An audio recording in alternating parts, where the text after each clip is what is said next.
तैयार होना जी जी सवाल दीजिए आराम से।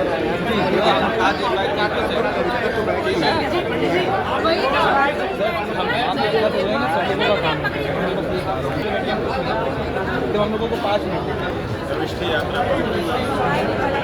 भैया आगे से हाथ थोड़ा नीचे से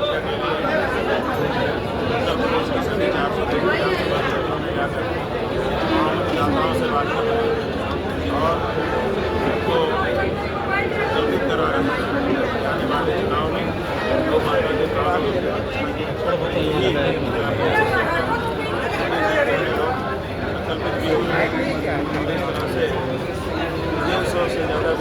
लेकिन भारतीय जनता पार्टी और उत्तर प्रदेश के मुख्यमंत्री ये कह रहे हैं कि जिन लोगों ने राम भक्तों पर गोलियां चलाई है, जिन्होंने ये कहा कि भगवान राम पैदा ही नहीं हुए, वो कैसे इस पर सवाल खड़े कर सकते हैं? क्या कहेंगे इस पर? ऐसा है कि उनका अपना मामला है, अगर वो ये मानते हैं जिन लोगों ने गोली चलवाई, जिन लोगों ने एफिडेविट दिया राम के बारे में कि राम भगवान नहीं है, काल्पनिक चरित्र है, उनको इस पर प्रश्न उठाने का अधिकार है। इस पर हम लोग बात कहना चाहेंगे। एक बात तो ये कहना चाहेंगे कि हम तो गोली चलवाने वाले नहीं हैं, हम तो धर्म के धर्माचारी हैं। हमने तो राम जन्मभूमि के लिए मुकदमा लड़ा, हमने तो गवाही दी थी, हमने तो प्रमाण दिए थे। हमारे वकील ने जो कुल 130 दिन की बहस हुई है, उसमें से 30 दिन लगातार हमने बहस की है। हमारे वकील PN मिश्रा जी ने बहस की है और 75 दिन मुसलमान पक्ष ने बहस की है। बाकी सारे जितने हिंदू पक्ष थे वो केवल 25 दिन में ही कब रह गए। ऐसी परिस्थिति में जब इतना बड़ा हमारा योगदान है, हम सवाल उठा रहे हैं, आप उनके सवाल का जवाब मत दीजिए, हमारा तो दीजिए। एक बात। दूसरी बात ये कि आप कहते हैं कि जिन्होंने राम को काल्पनिक करा उनको अधिकार नहीं है। आप जिस संस्था से आए हैं, आपकी RSS, वो कहती है कि राम भगवान नहीं है, वो तो मनुष्य है। तो जो राम को मनुष्य मानता है उसका मंदिर में क्या काम है जो वहाँ पर आप बैठे हुए हो? आप तो राम को मनुष्य कह करके राम का अपमान कर रहे हैं। रामचरितमानस के लंका कांड में वर्णन है कि अंगद जी राम जी के रूप बन करके रावण के पास गए थे। बातचीत करते हुए जैसे ही रावण ने राम को मनुष्य कहा, ऐसे ही तमक करके अंगद जी खड़े हो गए थे। और राम उन्होंने कहा था, राम मनुष्य कतरे गंगा धनमी काम नदी गंगा। राम को मनुष्य कहता है, भटकारा था उन्होंने। तो राम को मनुष्य कहने वाले रावण थे। अब ये रावण वहाँ राम मंदिर में क्यों बैठे हुए? या तो ये अपने जितने भी इनके ग्रंथ हैं जिनमें राम को मनुष्य कहा गया है, या तो उसकी होली जला करके प्रायश्चित करें कि हम अपनी बोल सुधार रहे हैं और आप भगवान राम मान रहे हैं। और अगर नहीं मानते हैं, अपने उन्हीं ग्रंथों के आधार पर अपनी राजनीति चमका रहे हैं, तो फिर इसका मतलब है कि ये रावण वंशी लोग हैं, राम को मनुष्य मानने वाले लोग हैं। मंदिर परिसर में इनका प्रवेश वर्जित किया जाना चाहिए। महाराज जी, ये बात अब बताइए, हमारा जवाब दीजिए।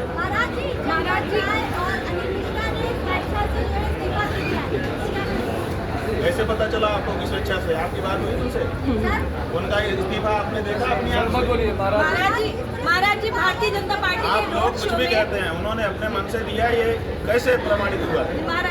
उन्होंने दिया भी कि नहीं, ये भी प्रमाणित नहीं है, क्योंकि उनका इस्तीफा अभी तक हमारी आंखों में तो देखा नहीं है। आप लोग देखिए, उनका इस्तीफा अभी तक सामने आया ही नहीं है। आप कहते हैं कि उन्होंने इस्तीफा दिया, अपने मन से दे दिया, अपने मन से ले दिया। महाराज जी, उनका और उनके इस्तीफे से हमारा क्या लेना देना है? उनका जो कोष में गड़बड़ी हुई, कोषाध्यक्ष तो वहीं बैठ करके प्रेस वार्ता कर रहा है और आप लोग उसको कवर कर रहे हो। बताइए, कोष में गड़बड़ी है तो सबसे पहला जिम्मेदार कौन होगा? कोषाध्यक्ष होगा कि कोई दूसरा होगा? वो कोषाध्यक्ष आपको संबोधित कर रहा है वहाँ पर बैठ के, आप लोग इसको कवर कर रहे हो, लाइव कर रहे हो। ऐसी बातें हैं। मेरे कोषाध्यक्ष का ये भी कहना है कि हमारा इन सबसे कोई लेना देना नहीं था। भाई, लेना देना नहीं है तो कोषाध्यक्ष के पद पर क्यों बने हुए हो? तुमको त्याग पत्र देना चाहिए। नहीं देंगे भाई, जब कोषाध्यक्ष कह रहा है कि स्वीकार कर रहा है कि मेरा कोई लेना देना नहीं है, ना तो मेरा हस्ताक्षर चलता है, ना तो मुझे बताया जाता है, ना तो ये होता है, ना तो ये होता है, तो फिर कोषाध्यक्ष के पद पे बैठा क्यों है? महाराज जी, एक चीज़ ये था कि चंपत राय की जगह कृष्ण मोहन को नया उनका पोस्ट में लाया गया है। कहा यह जा रहा है कि कहीं ना कहीं उनके भी तार आरएसएस से जुड़े हुए हैं। ये चीज़ें आई हैं, अलग अलग लोगों ने बोली। आपका इस पर क्या कहना है? मैंने तार नहीं जुड़े हैं, उन्हीं के लोग हैं। एक आदमी थोड़ा धुंधला होने लगा तो उसको रिप्लेस करके दूसरा ले आए। एक नाक डांस रहा, एक सांप नाच रहा। आप नाम बदल देंगे, नाम बदल देने से चरित्र बदल जाएगा? चरित्र तो आरएसएस का ही रहेगा, चरित्र तो चोर का ही रहेगा। क्यों वहाँ पर आप जाके बैठे हो? हम कह तो रहे हैं कि जब आपकी आरएसएस राम को भगवान नहीं मानते, जब आपकी आरएसएस के प्रमुख मोहन भागवत कहते हैं कि अगले 50 साल के लिए हिंदू अपने देवी देवता भूल जाएं, हमारे को देवी देवता भूल जाए कहने वाले आरएसएस वाले वहाँ पर क्यों बैठे हुए हैं? बताइए, इसका जवाब दीजिए। महाराज जी, बीजेपी के रोड शो में जब राष्ट्रीय अध्यक्ष राजधानी लखनऊ आए, उसने हनुमान जी का जिस तरह का नृत्य दिखाया, बीजेपी का झंडा लेके उसका तमाम हिंदू जो संगठन है उसका विरोध कर रहे हैं, जगह जगह पे उसका विरोध हो रहा है। उसको लेकर क्या विरोध हो रहा है? क्या विरोध हो रहा है बताओ। चंडीगढ़ में अभी लोग आप जो है रथ पे चढ़े हैं, हनुमान जी नीचे आपके स्वागत में नाच रहे हैं। ये दृश्य क्या कोई दूसरा पैदा कर सकता था सिवाय इस नकली भाजपा के, नकली हिंदू भाजपा के? ये पूरी पार्टी नकली हिंदू है, हिंदुओं की विरोधी पार्टी है। और ये हमारे प्रतीकों का एक के बाद एक अपमान करते हैं। उनका प्रधानमंत्री कर चुका, पतंग में उड़ा करके हनुमान जी को उड़ा चुका हो, और उसके बाद भी देश की जनता इनको हिंदू मान करके बैठी है। ये कितनी बड़ी गलतफहमी है। इस गलतफहमी को अब उतार देने की जरूरत है। गौ माता को राष्ट्र माता बनाने की बात कर रहे हैं, लेकिन भारतीय जनता पार्टी में मुख्यमंत्री योगी आदित्यनाथ ने साफ तौर पे कहा है कि हम तो खुद ही माता मानते हैं, जो लोग नहीं मानते उनके लिए कौन सी राष्ट्र माता? बात यह है कि तुम कैसे मानते हो। व्यक्तिगत मानते हो तो व्यक्तिगत से हमें तुम्हारा क्या लेना देना कि तुम किसको क्या मानते हो, किसको माता मानते हो, किसको बहन मानते हो। हम तो उत्तर प्रदेश के मुख्यमंत्री से पूछ रहे हैं कि बोलो, तुम गाय को पशु कहते हो? भैया कैमरा नीचे कर लीजिए भाई, उत्तर प्रदेश की जो बहुत सरकार ऊपर है है आपका। वो तो गाय को पशु ही कहती है, रिकॉर्ड पर है। तो ये जिस सरकार का मुख्यमंत्री है, वो सरकार जब गाय को पशु कह रही है तो इसका मतलब मुख्यमंत्री गाय को पशु कह रहा है। इसके दो जीव है, खड़ा होता है तो कुछ बोलता है और असल में कुछ बोलता है। ये नहीं चलेगा।